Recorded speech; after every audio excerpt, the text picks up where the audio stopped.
Hey, what's up, guys? This is Adam Beasley from Lazy Guy DIY, and tonight we have an awesome panel that we put together that is all things the Builders Challenge.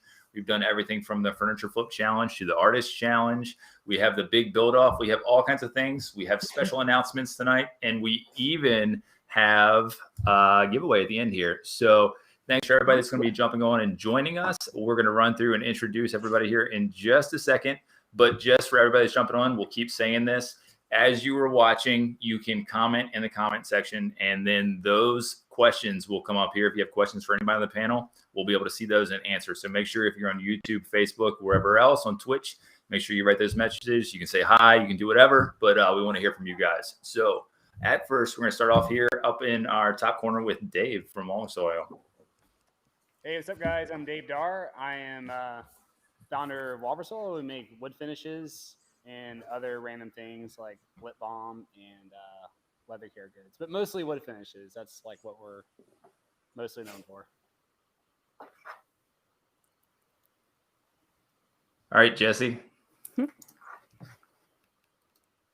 Hi, I'm Jessie. I'm from Eye in the Detail, and I am a DIY blogger and Instagrammer, and I'm one of the hosts for the Furniture Flip Challenge. Me. So I'm Kara from Never Skip Brunch. I am Jessie's co-host for Furniture Flip. I guess she's over there. I'm also a DIY content creator, and we have a DIY community together. So yeah. Cool.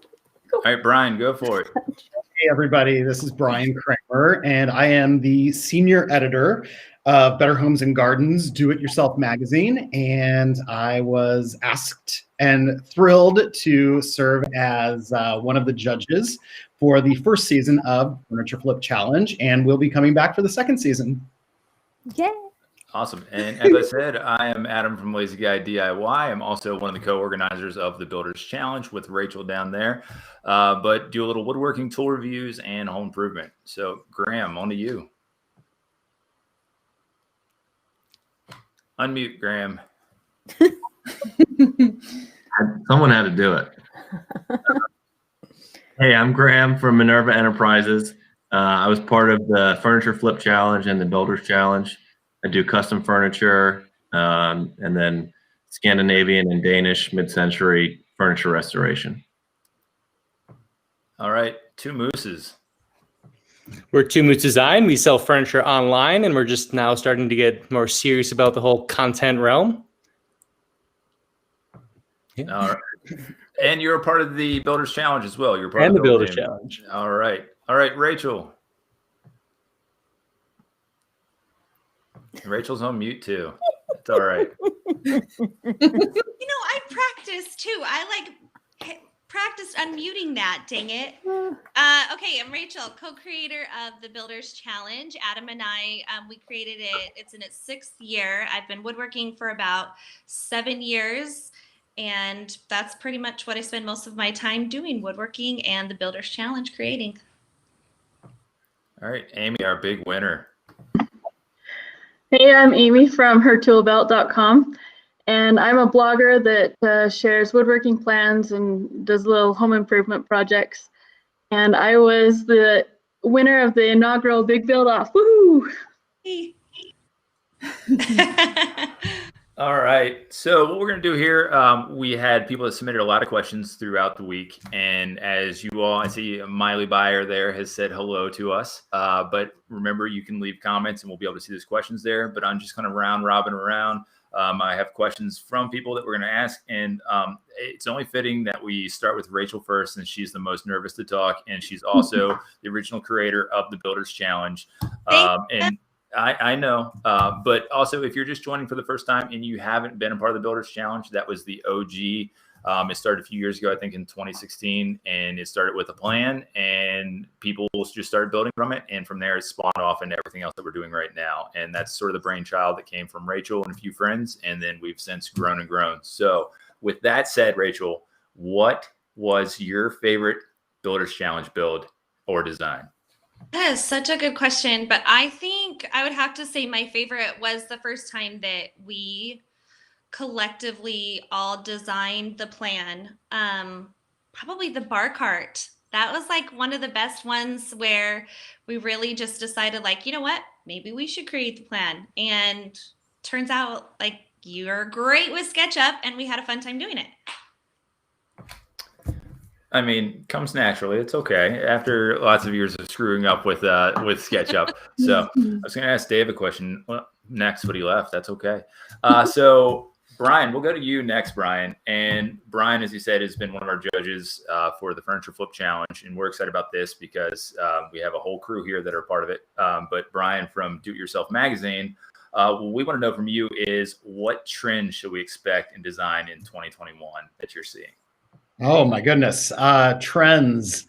I think, of course, we're going to continue to see that interest in mid-century. It is going to just keep. It's going to just keep going. It's going to get. I think it's going to get cleaner. It's going to get a little leaner.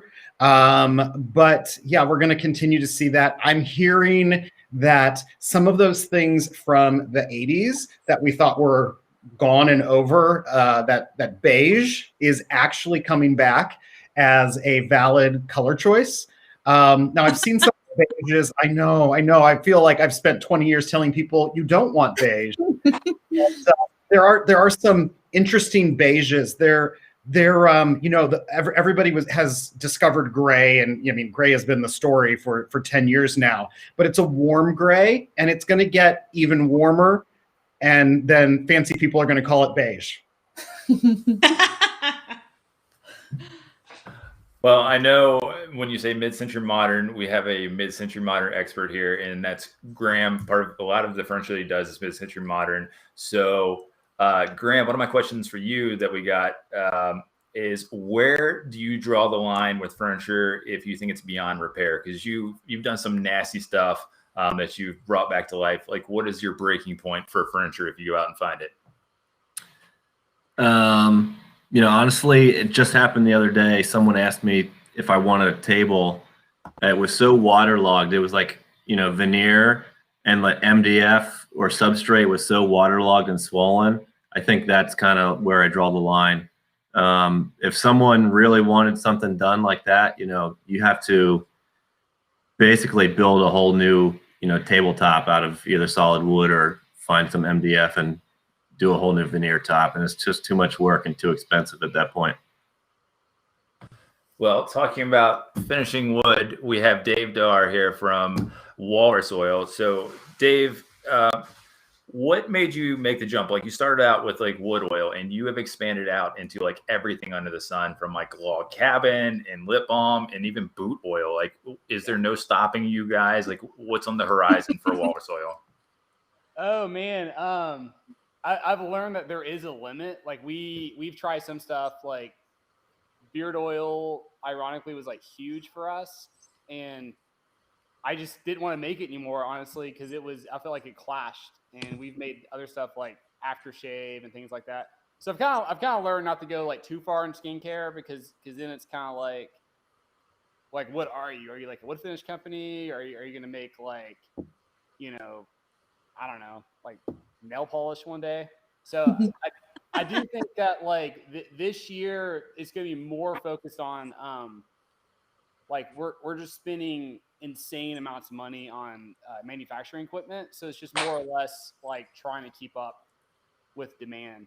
And I wish I could say that we have this super awesome product we're going to release this year, but it's probably going to be more or less like the boring stuff. Like, oh, we just bought a $50,000 bottling machine, and like just stupid stuff, like a $10,000 capping machine. All it does is spins a little cap on your bottles and that kind of thing. So that's sort of like, yeah, it's like the uncool part of running the business, where it's like you're just spending all your money on manufacturing. So that's kind of where we're going this year. I will say I have a really crazy spin-off product that is going to be made by us, but it's under a different brand that I'm going to release this year. But I won't say anything. But it'll be like the most ridiculous thing. Like, what the hell were you thinking? We won't tell anybody. It's okay. RC Woodshop says that you should bring back the beard oil. Oh, I know. It's crazy. I can get behind that one. There you go. We might do it. Like, we have some products like our tattoo balm was like really popular, and apparently it's like crazy popular in Iceland.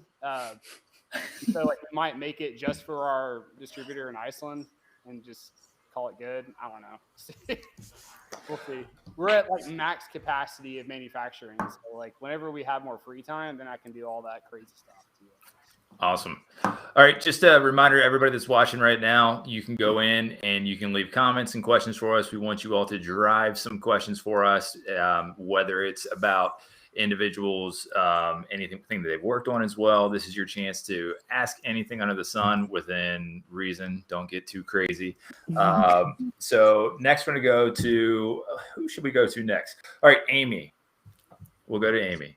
What was it like to have Clint Harp announce you as the winner for the big build off? And before you answer, for those of you all that don't know what the big build off is, it was sort of like our all-star event for the Builders Challenge.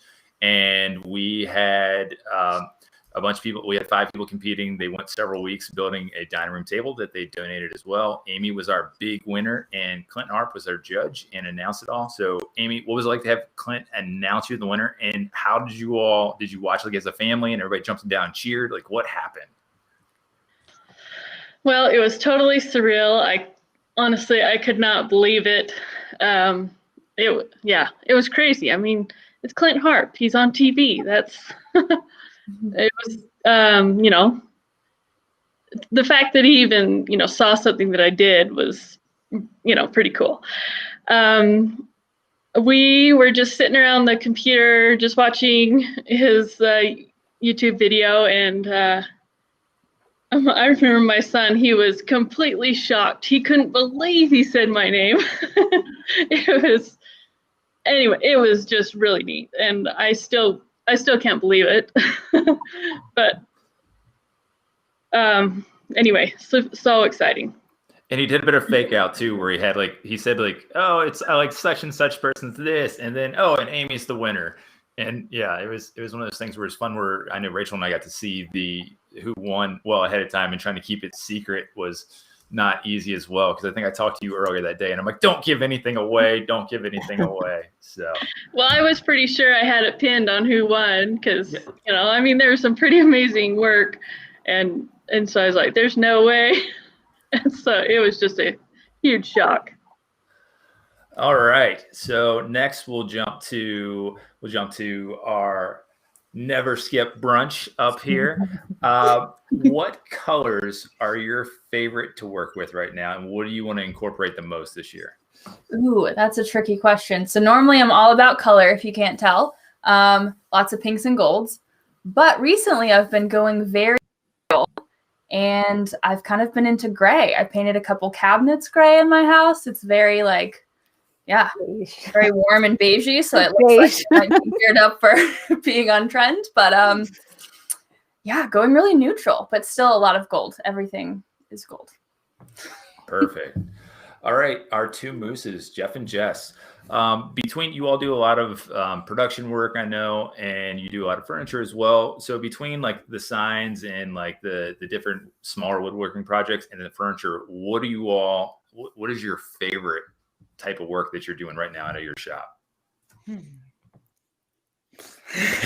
Pretty much anything that's not production. So pretty much anything we kind of make for ourselves. Like the Builders Challenge was a great opportunity to make something that I don't make every single week, and to actually design something and make something that's not a tray or a clock or some small shippable item. Yeah, same. Anything that's not the typical weekly thing, switch it up a little bit. And I think the other big question that everybody wants to know, and we'll get you all to answer, how many pets do you all possibly have at your shop? 4. 4, yeah. There's a cat here, 2 dogs there. I don't know where the other cat is. Perfect. All right, guys. Next, Jesse. What is a home improvement project that you've wanted to tackle that you've been intimidated by?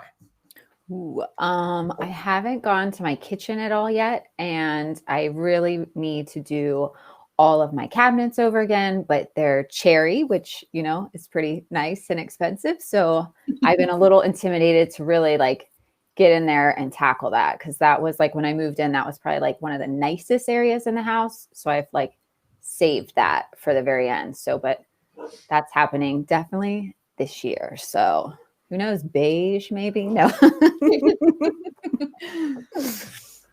Perfect. All right, guys, get those questions rolling in too. We want to see some questions asked to our panel here. So, Brian, we're going to come back to you. Do you all look towards it, Do It Yourself Magazine, and then anything else at Meredith? Do you all look towards the influencer community for inspiration? And then if you do, how would somebody get noticed by you guys? Sure. I mean, the answer, yes. Of course, we're looking to influencers and everybody who's creating content on blogs and social media, and all of the social medias.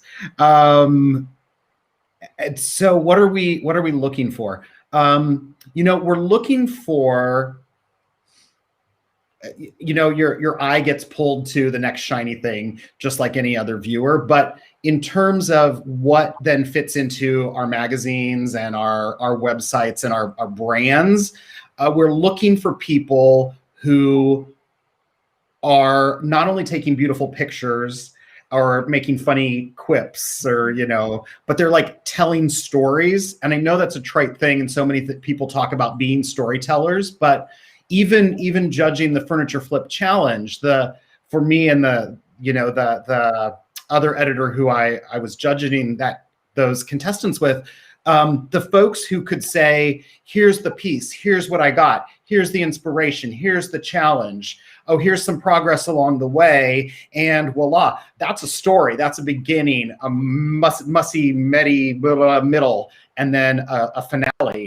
And who can do that in their posts and in their other things that they share online, those are the people that rise to the top for us, and that we want to do more than just show their pictures. We want to find out more about them, because they're telling stories, and if they're telling stories, they probably have more details that, through interacting with the magazines and the editors and the designers at Meredith, at all of our publications, we can get even better, more interesting stories out of them that can be great for them and their brands, as well as for our brands.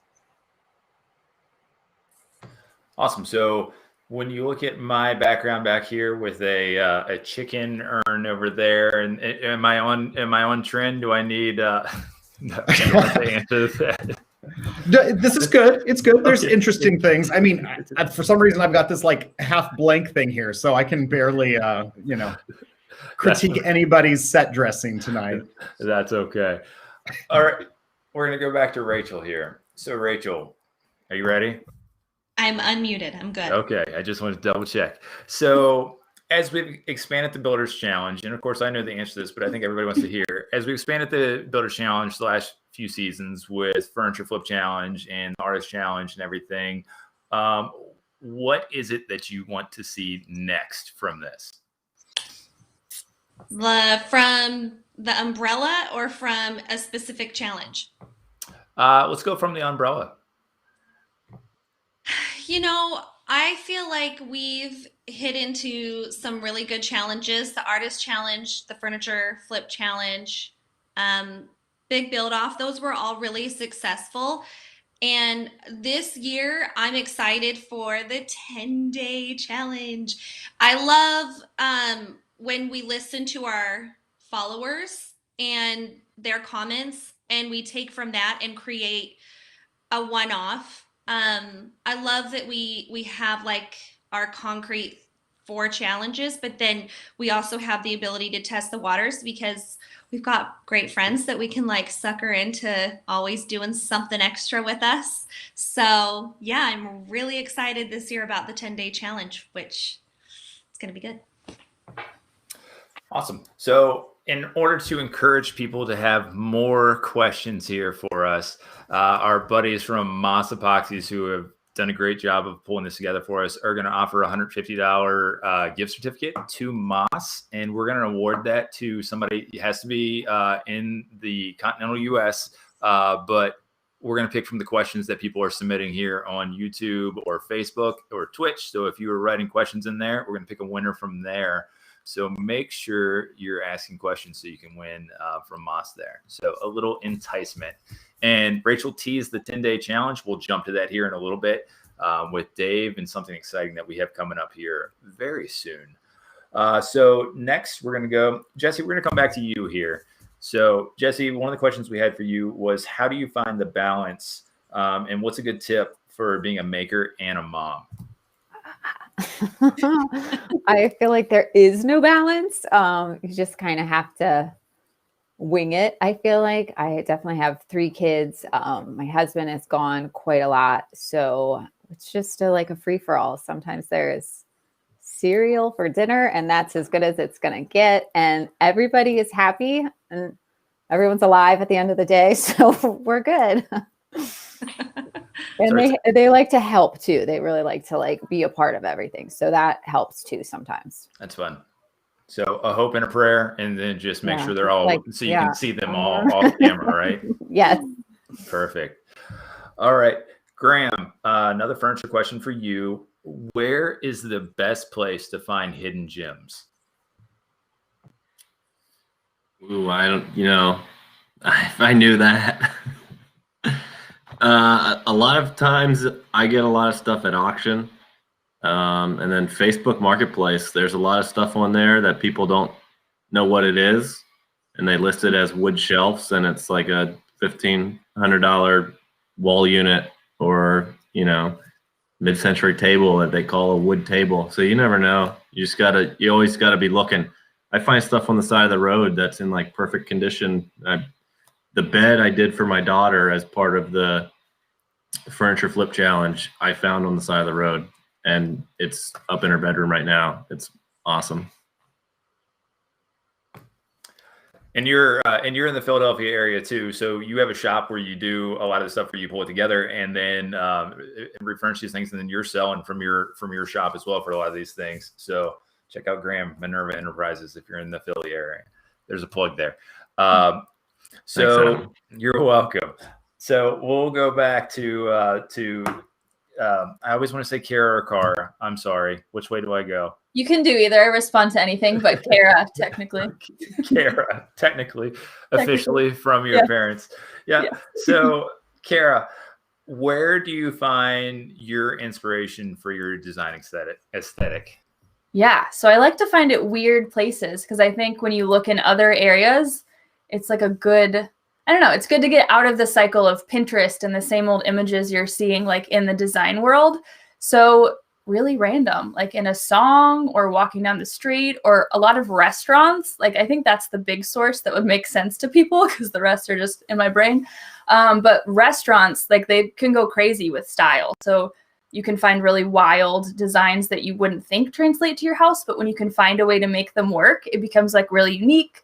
And if you can make it part of your story, that's another good place to look. Instead of looking outside at inspo, think about like your story and what pieces of that could translate into the space around you. So that's like a trick, quick hack. Perfect. All right, we're getting questions rolling in right now. So this one, I'm going to go to our 2 mooses over here from Jeremy Rockstro. What types of products do the builders make when first starting? And what would you suggest for someone thinking about starting out with hobby sales to a business? So for us, we started with that pipe furniture. Mm-hmm. The industrial. Because it was pretty easy to make because you just buy all the pieces and you can kind of screw them all together. Then your woodworking can be pretty simple. But just get making. So many people try to find that perfect item or try to figure out what things to make. Just start building it and let it come to you.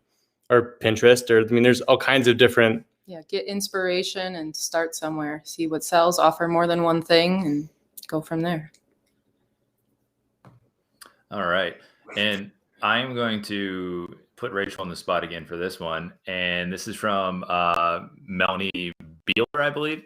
What's a tip that you'd give to someone that's newer and considering their first challenge? I would say And we're actually changing it up this year for the Builders Challenge. But I would say when you get the challenge, a lot of people let themselves get overwhelmed by it. I do as well. And I think going step by step, kind of like what Jeff and Jess were saying, don't look at the piece as a whole, break it down. And the pieces of wood suddenly just become a piece of furniture. So also, we have a couple of amazing participants that are novice and they never let the challenge stop them from participating. So they will fit the challenge into their capabilities, which I'm always extremely impressed with what they come out with. In the end, it's inspiring for myself. And the number one thing is pick one thing per challenge that you want to focus on, that you're going to push yourself to try, that's something new. That's kind of why it all started, and that's something that I try to do for myself each time I participate in the challenges as well. All right. And just a reminder, I'm going to keep saying it as people are watching. You're watching all over different channels. So make sure you leave questions, comments in here, and we'll get to them here to the panel. So, and we also have, most everybody has their Instagram handles up as well. So if you want to check out their stuff, you can. So with that said, Amy, what is the craziest build that you've done? I know you've done your basement with playhouse in there and all kinds of things. What, in your opinion, is your craziest build that you've done?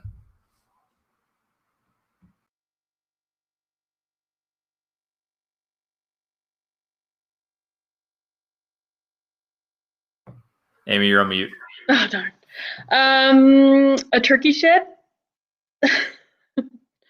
Just kidding. No, I got my start building, working on the farm, and we've built a number of turkey sheds. So, but I think for my house, the basement playhouse is definitely the most involved project that I've done, and it's very well loved, and it's really gratifying that they use it, and they're able to spend a lot of time there and enjoy that.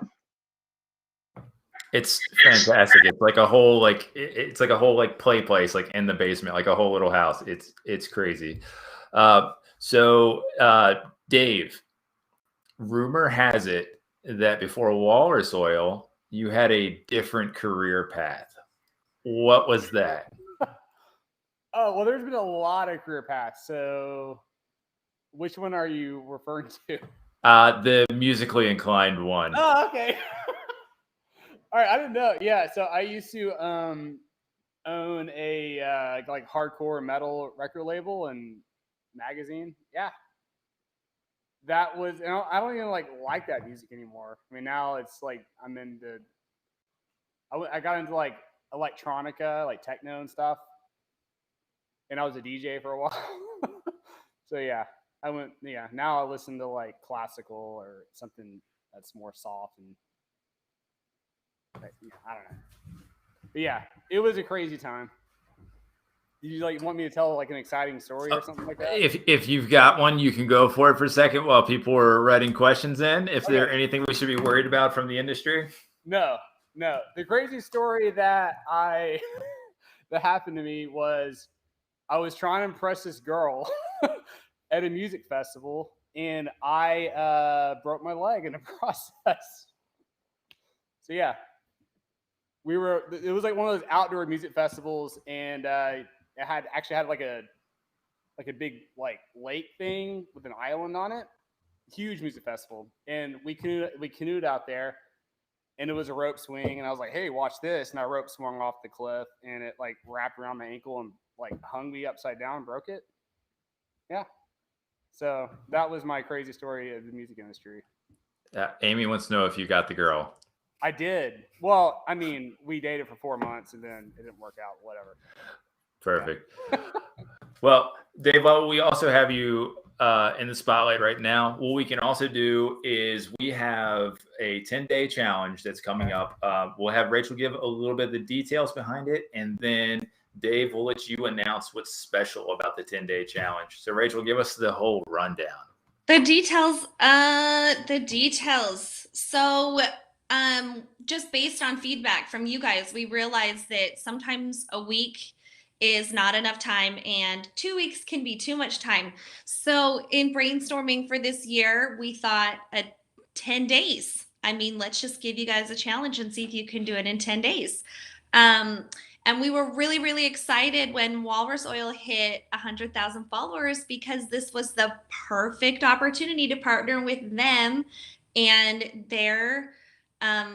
this is it. It's the Walrus 10-day challenge. So, I mean, do you want to take it from here, Dave? Yeah, sure. So, I mean, I was like so humbled that we hit like 100,000 followers on Instagram. It's like super huge. And I mean, some people have 1 million, but still, like, I was like way stoked. 100,000. And we did it during the pandemic when, like, you know, a lot of people are like broke and stuff.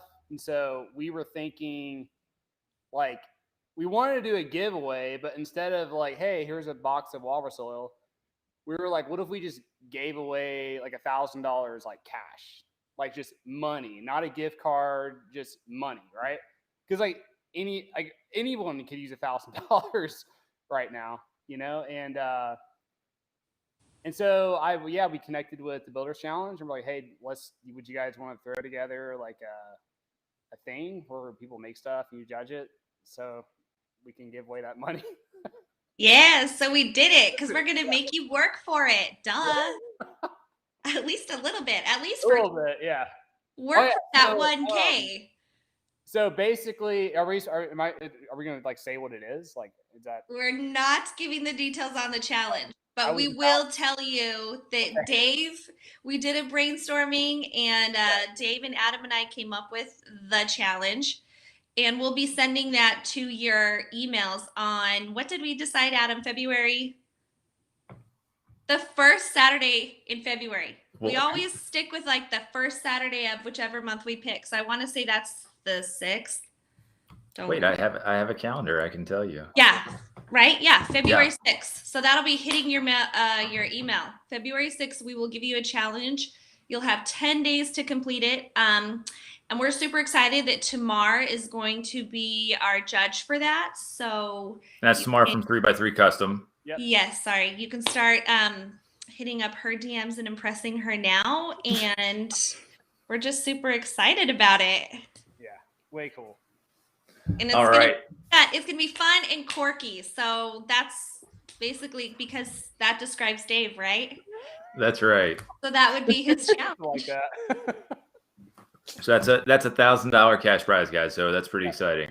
So, all right, we'll have more details on that coming out. So we'll look forward to that here next month. So, Brian, from the Furniture Flip Challenge, what were some of the things from the winners that really stood out from you? Like, what is the eye-catching things what can people do to impress the judges? Is what I want to ask. Sure.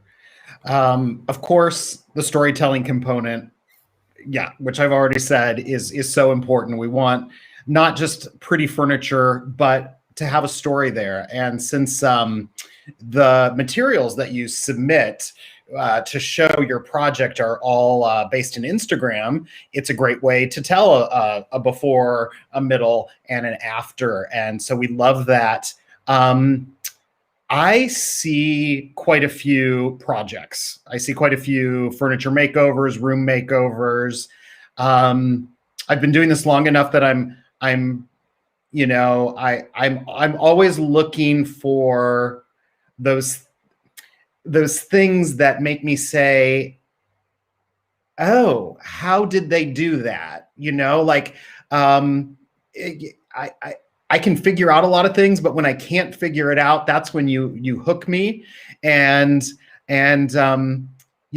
it's really great when I see a finish that is surprising, a texture that's surprising, a color combo, sure, but lots of times it's a detail that you choose to add to it that gives it that personality, that tells your story, that reinforces your brand and everything And those things make the piece special, and they catch the judge's eyes, and they make you stay with the project longer. And the longer that I look at your project and read your post that goes along with your submission, the better the chance you have to win.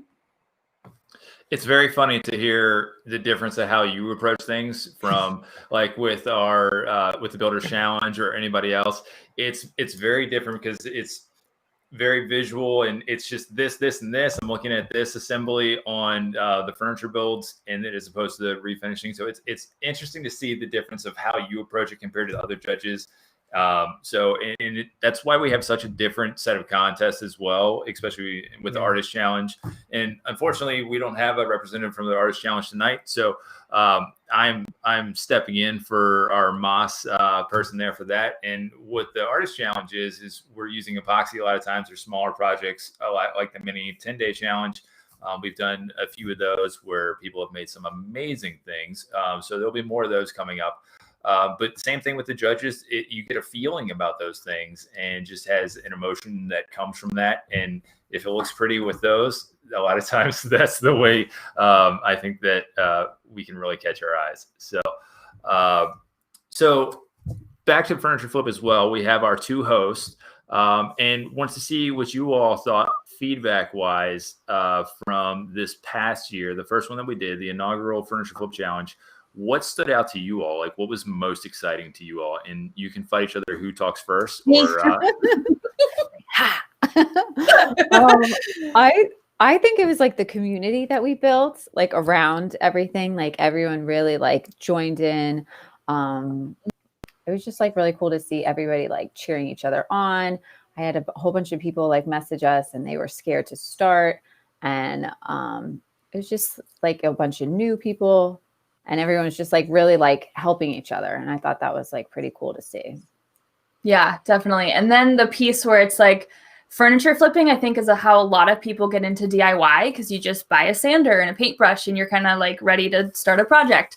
And so having all these people like, I've never done a project before. Like, should I do it? And I'm just like, yes, you should. Like, you might not win, but like, you're going to have a community like cheering you on. You're going to have people to watch and look up to and learn from. And so it's so cool that people like dove in all the way. First projects. Yeah, and you know, as somebody coming later to the project and sort of seeing the final results, that confidence building, that sort of it comes through. You know, that sort of I didn't think I could do it, and they really mean it. They're not being coy. They have never done this treatment. They've never used this tool before. They've never taken apart a piece of furniture and realized that you can put it back together. And the confidence is really exciting, you know, to see that new skill that, you know, you kind of discover that you always had it, you know, but like it's sort of activated in these projects, which is cool. And you guys did a great job of encouraging people just to try things. Just you can use this tool. Yeah. Go for it. Go for it. Yeah. Nothing to lose. all right, I think Amy is going to share something here from Jeff and Jess off of IG. Amy's not going to.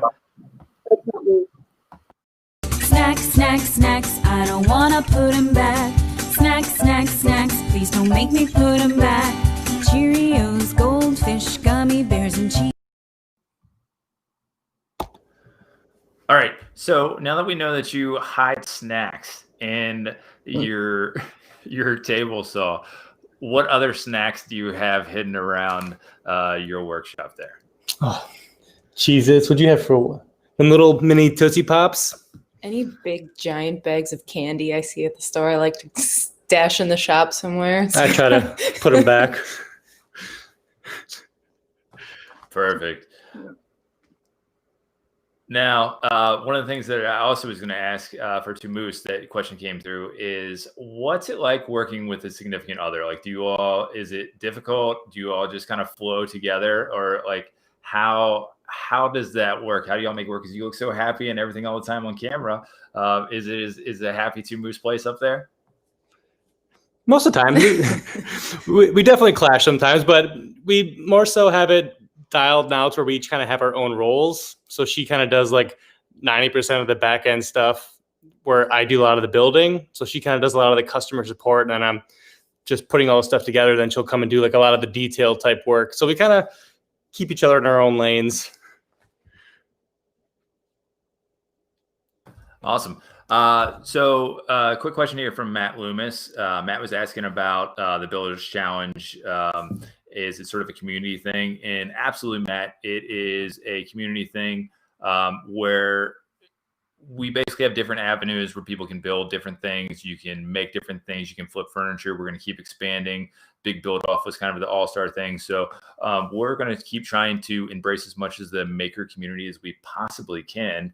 And try to include everybody and keep growing and make this one giant community.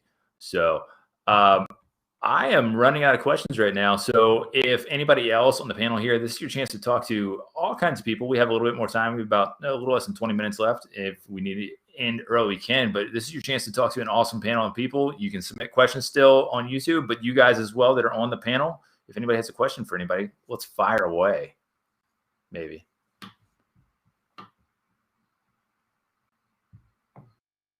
So I'm going to go with, we're going to go with Amy. If you could work with one person, who would it be?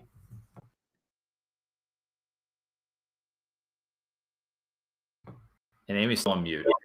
Yeah, well, I didn't have an answer.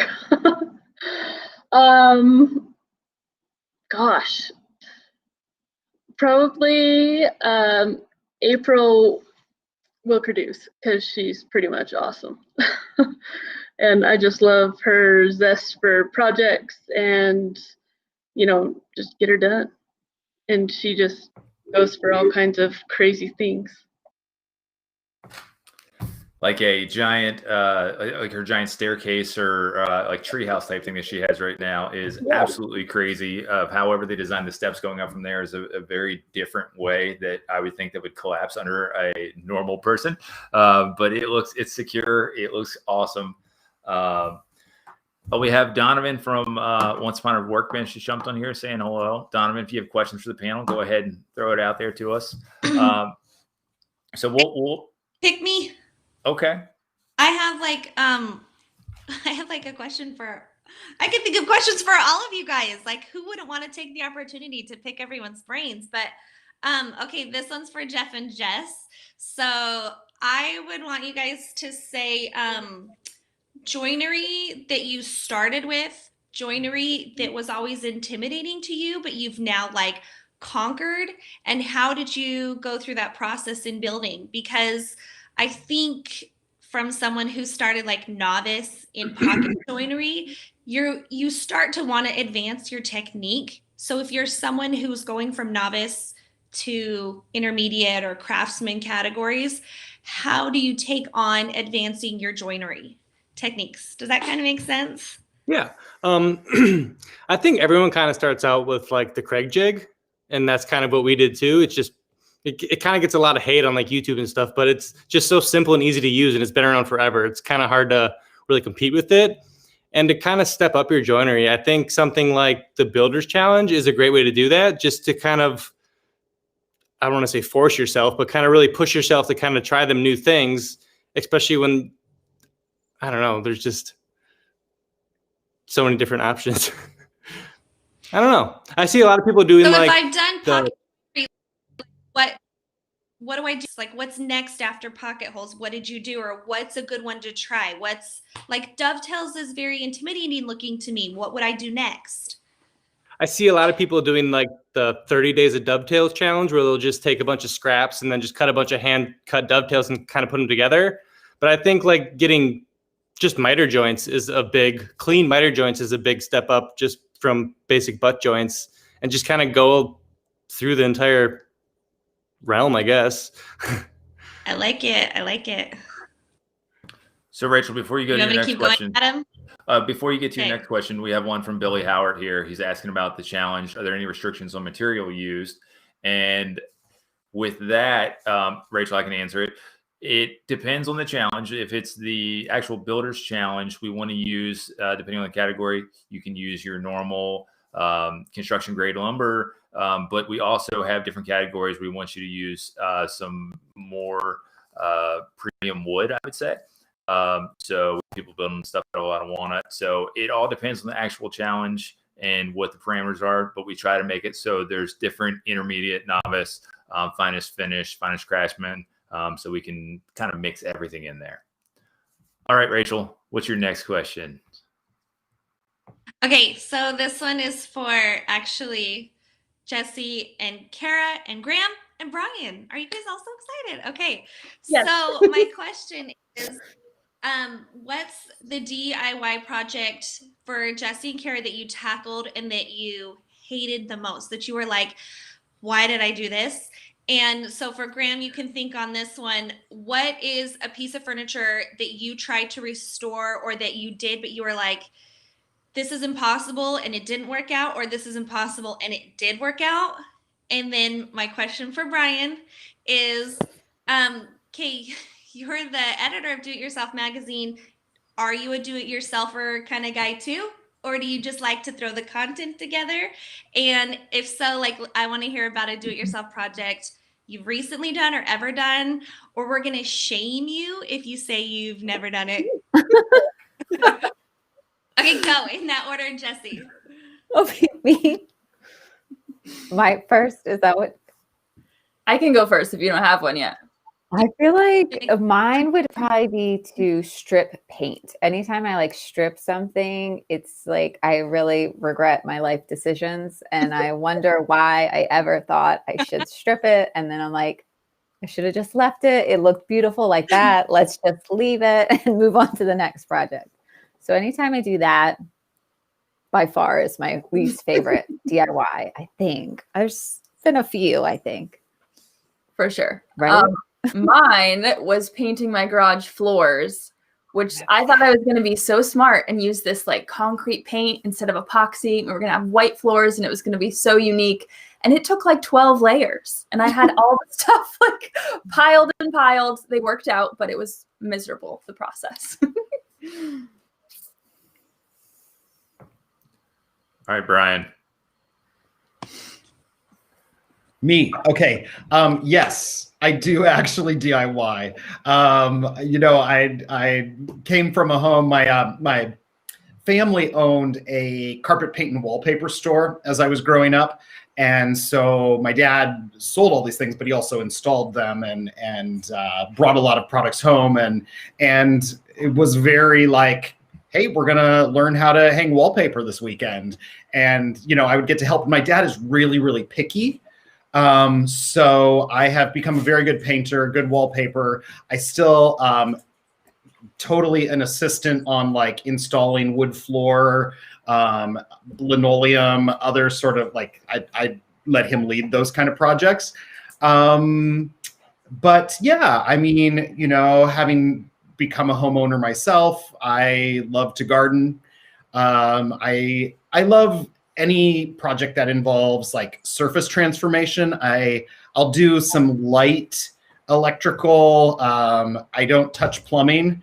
You should just not. I'm not even really good at replacing faucets. I seem to go too tight or too loose. And 2 days later, I've got a drip and I just have to get a plumber anyway. So I'm not allowed to do plumbing.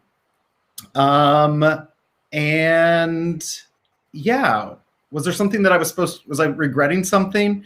Yeah. Have you ever like done a DIY and you're like, that was a bad idea. Don't do that myself. There was a phase in there. This was early on, and I wanted to use glaze, for like a glazed wall treatment. This is like 20 years ago at this point. And I was like, wouldn't it be neat if the glaze had a greenish tint to it, And so I had like a green base coat and then a green glaze on top of it. And it was a wall, and it just, the whole room sort of ended up looking like kind of a Jolly Rancher, like it was kind of shiny, kind of shimmery, but kind of weird mid-scent. It was not a good effect, and just had to neutralize all that glaze. So be very careful with glaze. Yeah, I had one last question for Graham. Do you remember it, Graham? Yeah, I do. You had asked if there was a project that I thought was impossible that turned out to be impossible or turned out all right, basically, right? I'll say that during the beginning of the pandemic, when we went into quarantine, I started 2 separate projects that I both thought were going to be impossible. One was a cane back chair. I've never did cane before, and I did a press-in cane, and I was so nervous doing it the whole way. And then, like, as I'm finishing it, it turned out like so good. And then I also taught myself how to weave Danish cord. And so I've been weaving a lot, and both of those things were just like, I never thought I would be able to do it, and then I just did it. So pretty happy.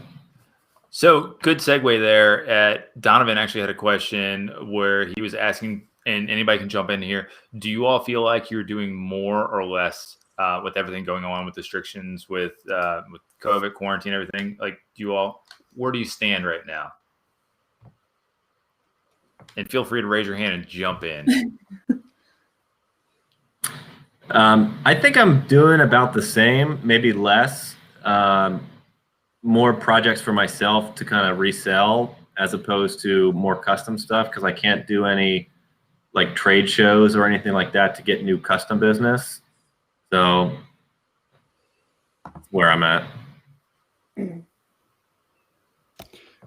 For us, it's kind of been about the same. Like the beginning of the year was everything happened, and then it was kind of rocky for a little bit, but we were still plenty busy. And then we got really busy because right away we didn't know what was going to happen. So we were taking on a bunch of work that we wouldn't normally take on, but we never actually slowed down. So we just got buried. And right now we're this is my last big batch, and then we should be back to like normal life.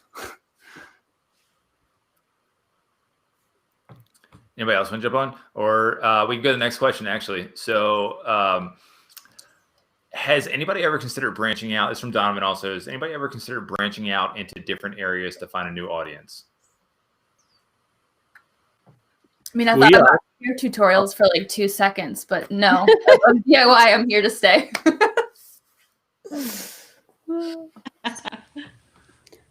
So I know for me, one of the things that we get teased every now and again.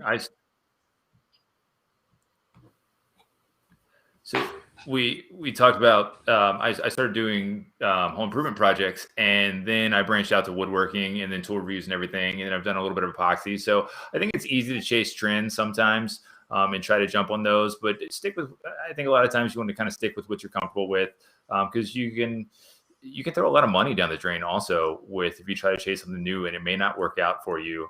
Like talk about like CNC, one of the things, if you don't CNC and you buy one of these things, and there's so many people that have those that never use them because they're so difficult to set up. I mean, that's a new audience you try to go after, and you can really go down a rabbit hole and never come back from that. So Amy's got one.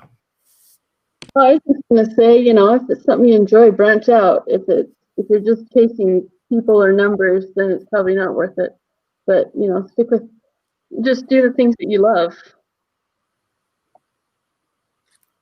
All right, guys, we have about like 5 minutes left here, so just keep submitting questions here for the crew, and we'll wrap it up here in just a second. So it's your last chance to ask a couple questions.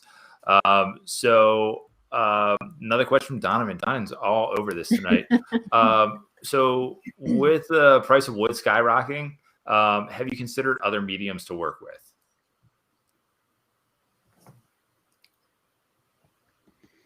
So surprisingly, our materials haven't changed at all. And we actually talked to our wood supplier about this, and they said that like the construction realm of wood is completely different than like the realm of wood we work with. It comes from a completely different supplier. So our wood rates have stayed exactly the same. But I would like to try different mediums just for the sake of trying new things.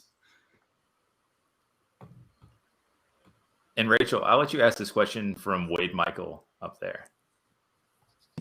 Okay, we've got one last question for all. Who is each person's most influential artist, architect, designer, craftsman. How have they influenced you in your day-to-day work? So who wants to take that one?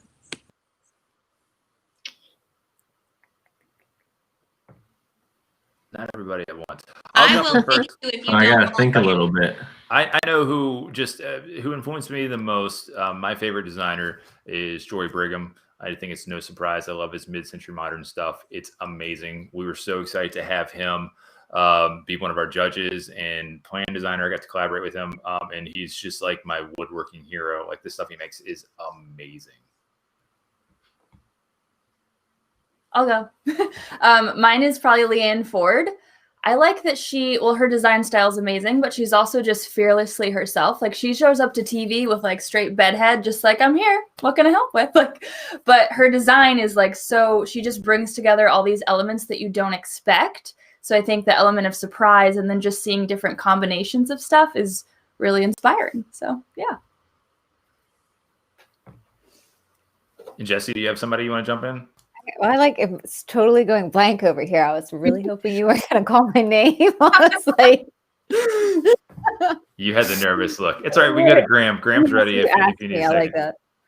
Yeah, so I think I could pick a couple, but just in the realm of furniture, I'd have to say it's a toss-up between Finn Jewell and Hans Wegner. They're both like, OG furniture designers there, and they make some really good stuff. I own some Hans Wegner stuff.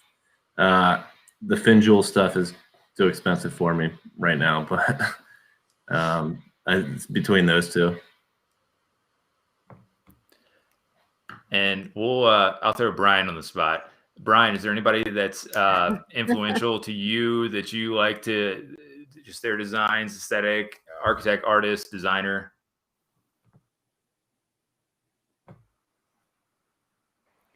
Sorry about that. I mean, there are many. I love I love a lot of like fine artists, which is always becomes a kind of abstract connection. You find color, you find texture in that. I love some of the mid-century people sort of pushing fine art in either abstract or sort of structuralist directions. Rothko with just those. I can get lost in his very simple color stories, but you can look at them for a while, and there's something so thoughtful about the combinations of color and shape that go into something like that. Ellsworth Kelly, that simplicity of his stuff, of his design, it creeps you. So yeah, I love to see great art and then think about how that would work in a room, in my clothing, in my life. That's a inspiration for me, definitely. Awesome. All right, guys, that was going to be our last question. Before we go here, we're going to have a couple things that we just want to touch base on. Again, we thank you all for having us. We're going to pick a winner for our Moss Epoxy $150 giveaway. What I'm going to have everybody do here real quick is just tell your handle again, where people can find you. And then these videos will stay live. Questions asked, even if you're watching this afterwards, we'll still see some of the questions, and hopefully we can get to those again. We'd love to continue to have these throughout the year, especially as we have challenges kicking off. So as we have Furniture Flip, Builders Challenge, whatnot, we'll have some deep dives so we can have you all ask questions on your builds, on your flips, on your artist challenge, any of those things. So we're excited to have an interactive platform for that. So Jesse, we're going to put you on the spot back up top again and have you say where people can find you. I'm at Eye in the Detail, and you can find me at Instagram, TikTok, Facebook, Pinterest, all the things, YouTube. Kara? Me? Okay. Kara, you can find me at Never Skip Brunch. spend most of my time on Instagram. I love TikTok a lot, probably too much. And then you can find Jesse and I, when you're over here, Jesse and I, over on Let's DIY Big. That's kind of our community space. So during Furniture Flip especially, we'll be featuring all of your projects. But we try to have that as a place where you don't just watch us do our projects, but you can kind of connect with other new friends and feel inspired. So yeah. Awesome. And I'm Adam from Lazy Guy DIY. You can find me everywhere, website, Instagram, not on TikTok. I do not TikTok. Sorry, guys, girls, but not my thing. But that's where you can find me. So we will go down to Rachel. Oh, you should go to me last, and I'll go through the calendar of events. So okay, we'll jump to Two Moose. You can find us pretty much anywhere. Just Google Two Moose, Facebook, YouTube, TikTok. All of them. Don't throw the extra S on the end of Two Moose Designs. That's another guy. He'll get emails and not know what's going on. I found that out the hard way. So just Two Moose Design. All right, I'm Graham at Minerva Enterprises. I'm on Instagram, YouTube, Facebook, TikTok is awesome. Adam, you're missing out. Yeah. Website, Etsy. All right, Amy. All right, find me at hertoolbelt.com or any of the socials, and I'm still iffy on TikTok. All right, Brian. Oh no, Brian's muted again. Oh no, I'm back. So yeah, Brian Kramer, and the handle that I am using for the magazine is at Do It Yourself Magazine, and of course, the big thing that you should be looking for is Better Homes and Gardens Do It Yourself Magazine. It's on newsstands. It is available for subscription, digital and print. And it is a quarterly magazine coming out by seasons. It is ideas for home and garden, small projects, large projects, beginning building, intermediate building, and yes, even some home maintenance, home repair. Sometimes we'll throw in a cocktail recipe. It's all sorts of fun, good stuff. Perfect. And we also had Dave Darr from Walrus Oil. We had some technical difficulties, so we did lose Dave, but you can find Walrus Oil at Walrus Oil and their website as well, and on Amazon. So great stuff. So, and before we have Rachel wrap up here and give us the rundown of all the events that are happening with the Builders Challenge throughout the year, just a special thanks again to our friends at Moss who helped us with this platform here. And so we'll work on the giveaway and we'll reach out to you guys for who the winner is for the $150 giveaway. So Rachel, close this out. All right, guys, just to wrap it up, you can find everyone that's been on our panel tonight. We also have a brief bio about them on our website, in addition to links, so that we made it really easy for you to be able to find everyone that was here tonight. So thank you guys again for joining us. Coming up next in February, we've got the 10-day challenge. We're super excited. March, we've got season 2 of the Furniture Flip Challenge. April will be the Artist Challenge. May is going to be of the Builders Challenge. So super excited about that. And then we'll have here with another Artist Challenge in July. Another Flip Challenge with your magazine in September, and then we'll close out the year with the Builders Challenge in October. So we're going to keep you busy all year, and if we didn't hit it, you guys want to happen, let us know, because even though Adam's lazy, I'll work hard and we'll make it happen kind of together. Right, Adam? That's why we have Rachel. All right, guys, thanks for everybody for joining us. We appreciate it, and we are out.